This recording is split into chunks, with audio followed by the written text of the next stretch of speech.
In Afghanistan, a group of army trucks travels to the middle of nowhere to help a convoy that has been stuck on the road for a while. A staff sergeant angrily starts complaining about the waste of time, but this is just a way to tease his brother, who is also a soldier. While the staff sergeant fixes a truck, his brother tells him that they should be on the front lines and that they should join the Army Rangers. At first, the staff sergeant isn't interested, but his brother reminds him they made a promise to fight together to change his mind. Suddenly, a missile hits a truck, blowing it up and making everyone else fall back. Soon, Taliban insurgents are opening fire at the convoy, so the soldiers rush to get their weapons and fire back. Trucks keep blowing up and the staff sergeant runs to try to take cover, but an explosion knocks him out. When he wakes up, he painfully removes a piece of metal from his leg, then he looks around and discovers he's the only soldier who survived the attack. He crawls to his brother's side and has a breakdown at the sight of his dead body. 2 years later, the staff sergeant wakes up on a bus after dreaming about the incident again. He wears a brace on his wounded leg and has to take antidepressants. The bus drops him off at the Ranger training base in Colorado where he joins the assessment selection program. In the welcome hall, they must hand over anything personal and put their names, papers, and ranks inside a bag. Every recruit is assigned a number, and the staff sergeant gets 81.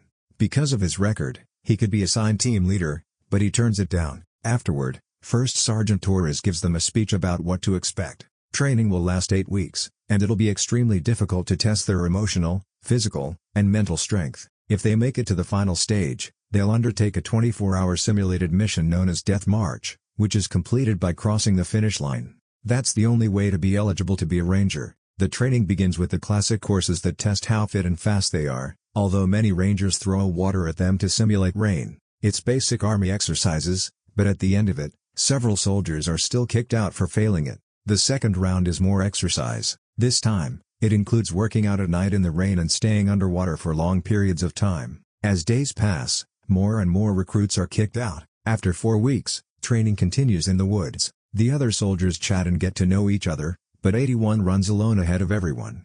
By the time the others arrive, he's already going back. The recruits tease him for it, but he ignores them. During meals, 81 sits alone as well. The next exercises include climbing a rope over a river in hand-to-hand combat, so 81 keeps proving that he's better than everyone else. One afternoon, Torres asks the recruits if they have experience on the field, and only a few of them do. When it's 81's turn to share, the mood turns awkward because most of the recruits know what happened to his convoy. After a day of shooting practice, the team goes to have dinner and those who know about 81 tell the story to those who don't. It turns out 81 carried his brother 10 miles back to the base and got a silver star for it.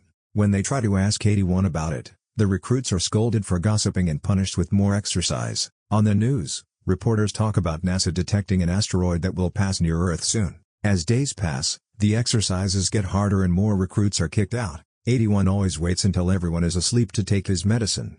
But one night, 7 sees him. The next day, during a break, 7 guesses the meaning of one of 81's tattoos, but doesn't explain how he knows, leaving him confused. The next few training sessions include simulations of rescue missions and combat. The explosions may be fake, but they also bring back 81's nightmares about the incident. For the next underwater exercise, 81 forces himself to keep moving by remembering his brother and his failure to rescue him, not wanting to be that slow ever again. This causes him to stay underwater for too long and he almost drowns. So, the other soldiers have to pull him out and give him CPR. Later, 81 is waiting outside his superior's office and watches the news, which announces that the asteroid is splitting apart. Experts believe this may be a cluster of smaller interstellar bodies after all. In the office, Torres and Sheridan advise 81 to quit because they're worried about his mental condition. He doesn't socialize and never got therapy after the incident. The sergeants think he's the most promising candidate, so they want him to quit instead of having to kick him out. After an initial outburst, 81 politely turns them down and leaves the office. When the inadequate recruits are kicked out, 81 thinks he's about to be kicked out. However, he's one of the few soldiers who has passed the course. Now, the team has 30 minutes to gear up for the final test. The team celebrates their victory, but 81 stays stoic. In the hangar, Torres shows them a map of the terrain and goes over the deathmatch details. A classified aircraft was shot down behind enemy lines. So, their mission is to cross the enemy's territory and destroy the aircraft so it doesn't fall into the wrong hands. Then they must find the rebel village to rescue the pilot. To everyone's surprise, 81 is assigned to be the team leader. The recruits get on the choppers, which quickly take off.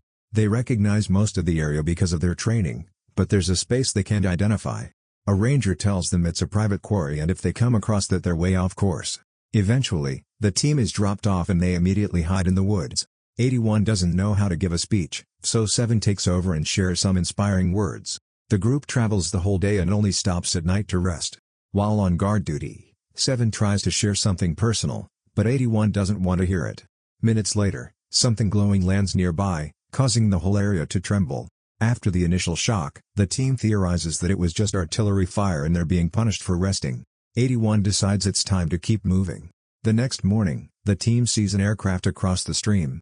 It's not a normal model, so they think the Rangers put extra effort into the special effects. 81 starts making a plan, but a soldier interrupts to point out that this aircraft isn't on the coordinates they were given. He also says that his compass isn't working.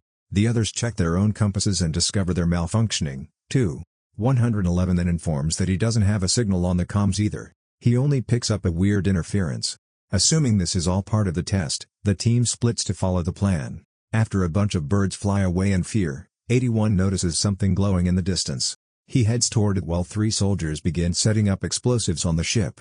When 81 finds the glowing, he's shocked to see the sunlight bouncing on the actual aircraft from the mission and immediately runs back. The explosives blow up, but they cause absolutely no damage to the strange aircraft. Suddenly, it starts glowing and moving to transform into a standing machine. This robot uses a blue laser to scan the area and a red one to scan the team. Then, it reveals a weapon and opens fire, so the soldiers run to take cover. Unfortunately, a few of them are shot down. Then, the robot starts attacking the soldiers in hiding spots, killing even more people. When 44 is about to get shot, 81 tackles her to save her and tells everyone to escape. As the team runs through the woods, the robot keeps firing at them from the stream. It brings down trees and kills several men. Eventually, the team is cornered on the edge of a cliff and the robot throws a bomb at them.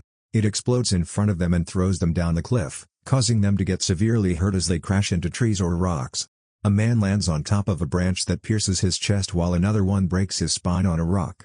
When 81 lands, he remembers losing the whole convoy during the incident, and the images keep getting mixed with his current injured team. To snap out of it, 81 grabs his broken fingers and realigns them. Afterward, 81 covers the mouth of a screaming 109, reminding him not to give away their position. Together, they remove the pierced soldier from the branch, and 81 leaves 109 tending the wound before checking on 7, whose leg is wounded. Everyone is confused by what happened and realizes they need the radio that was with 111, who is currently not with them. While the recruits help each other with the bandages, 81 goes out to look for 111. After seeing several dead bodies, he finally finds 111. But unfortunately, he's dead and the radio has been destroyed. Nearby, a soldier is crawling away, and the robot follows him until it's close enough to kill him with its laser. Then 81 returns to his team, who has worked hard but failed to help the pierced soldier. The men want a moment to grieve, but 81 tells them the robot is coming and forces them to get moving. They throw ropes over the edge of the next cliff and quickly climb down.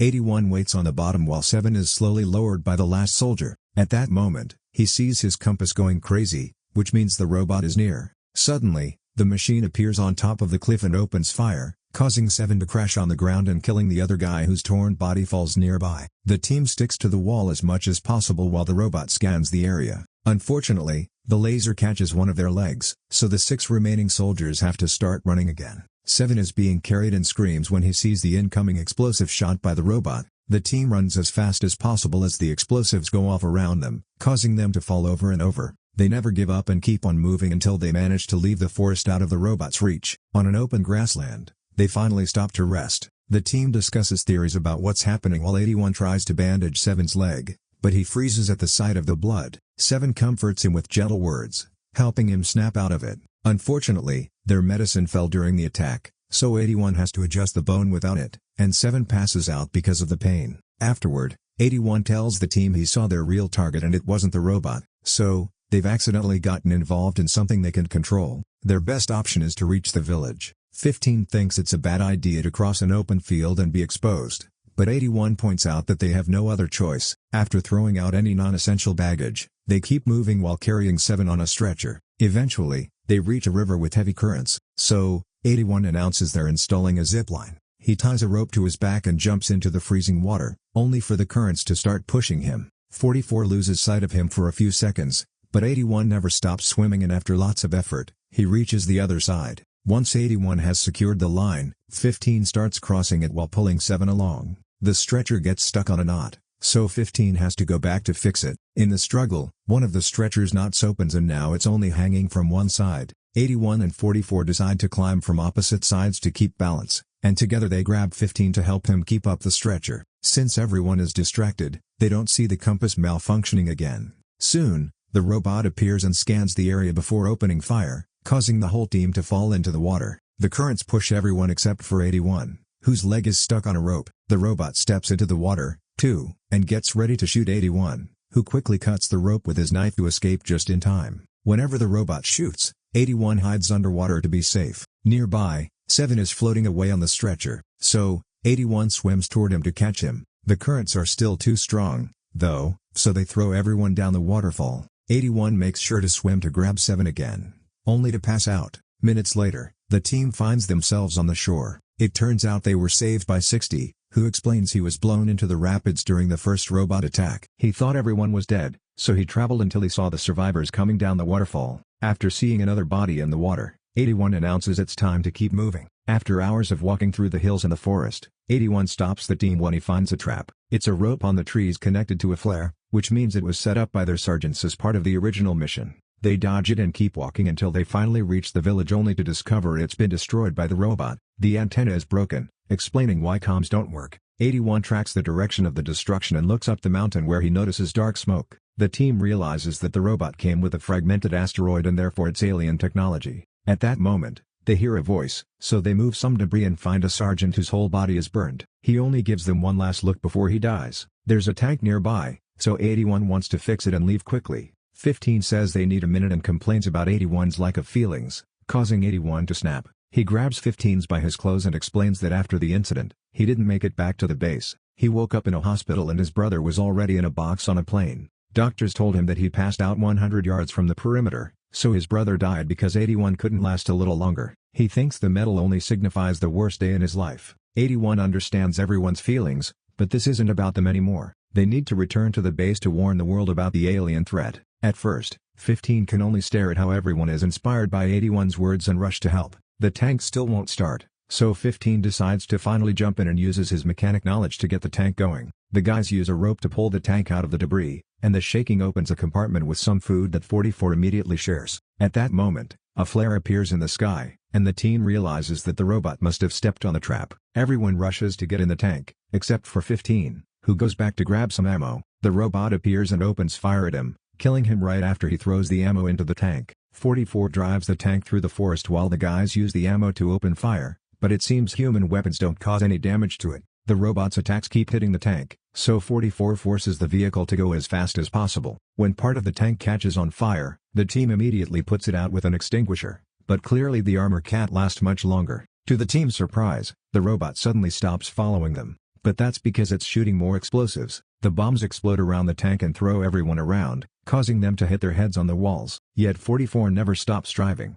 When the robot shoots several grenades, the resulting explosion is finally big enough to push the tank down the hill. It crashes into every tree in the way until it manages to leave the forest, and the team doesn't see the robot behind them anymore. Unfortunately, this is because the robot is now above them. It jumps off the cliff and lands in front of the tank to shoot a powerful laser beam. 44 manages to dodge it. However, the robot starts chasing them again. The guys fire back at it with any weapon they can find, but it's still useless, and 109 ends up losing an arm in the process. The robot then shoots the laser beam again, and 44 tries her best to dodge it, but the tank still loses half its armor. 7 suddenly slips out, and 81 grabs the stretcher's rope to keep it close. However, another shot from the robot makes him lose it, and 7 falls on the road. 81 then shoots at the mountain to cause a landslide that buries the robot. At that moment, the tank explodes. Another nightmare shows the brothers on the ground and 81 hearing his sibling telling him not to quit. Then 81 wakes up and searches the area. Unfortunately, everyone has been burned to death and he's the only survivor. Seeing some sparks on the rocks, 81 rushes to move them to look for the robot, but he only finds one of its arms. When he turns around, he sees the rest of the robot sending a signal to space. Afterward, 81 runs to the road and finds 7 still on the stretcher. Suddenly, the robot shoots at the tank before approaching it, so 81 runs away with 7. For the next several hours, 81 keeps pulling the stretcher, refusing to abandon his teammate. He moves under heavy rain and gets stuck in the mud where the rope breaks. He slips a few times before his watch starts beeping, indicating the 24 hours to finish the mission are over. At that moment, 7 wakes up and reveals he used to be in the same team as 81's brother, who never shut up about being a ranger. 7 thinks 81 hasn't failed because he's never given up. Their chat is interrupted by the robot scan, and 81 notices there's smoke coming out of it, which means it's venting. He also sees the quarry nearby, which gives him an idea. After hiding 7, 81 rushes to the private quarry where he finds dynamite, a flare gun, and a remote that controls the rock carrier. The robot soon enters the forest and almost finds 7. However, 81 shoots the flare and the robot goes to the quarry instead. As soon as it arrives at the quarry, the dynamites blow up and make the robot collapse. Then 81 comes out in a bulldozer and pushes the robot to trap it against the wall. As the robot tries to fight back, 81 activates the carrier so rocks start falling on top of it. The robot soon activates its thrusters and manages to push the bulldozer to move away from the wall. It also gets the laser beam ready. However, 81 speeds up and pushes it into the wall again. Although the bulldozer is starting to fail, this time it manages to hold the robot up long enough for the rocks to block its vents, causing it to overheat inside. As a last desperate attempt, the robot shoots down a tower that falls on top of the bulldozer, but thankfully 81 jumps out just in time. The overheating then causes the robot to blow up, triggering a chain of explosions thanks to the hidden dynamite. The robot collapses and finally shuts down, but its compartment accidentally opens and explosives fall out. 81 runs as fast as possible and manages to leave the quarry right before the flames activate those bombs into an even bigger explosion. The next morning, 81 carries 7 on his shoulders to the base where he finds utter chaos and bodies everywhere. Some helicopters are also dropping alien machine parts. After the doctors take 7 away, Sheridan tells 81 that they just secured the space and they lost half the battalion. The alien robots were everywhere and humanity managed to neutralize the first wave, but they're now getting ready for a global invasion. On the news, footage from all over the world shows asteroid fragments landing in different countries to release the robots. Political leaders are gathering to make a plan, and allied forces of all kinds are teaming up. 81 tells Sheridan about the robot's ventilation system being the weak spot, and the information is immediately sent to every country. Sheridan says this intel will save lives and officially welcomes 81 as a ranger. Afterward, 81 gives a speech for the ranger team before they all leave together in the helicopters, ready to fight. When he falls asleep, he dreams about a bonding moment with his brother instead of the usual nightmares. Thanks for watching. If you enjoyed this video even half as much as I enjoyed making it, smash that subscribe button.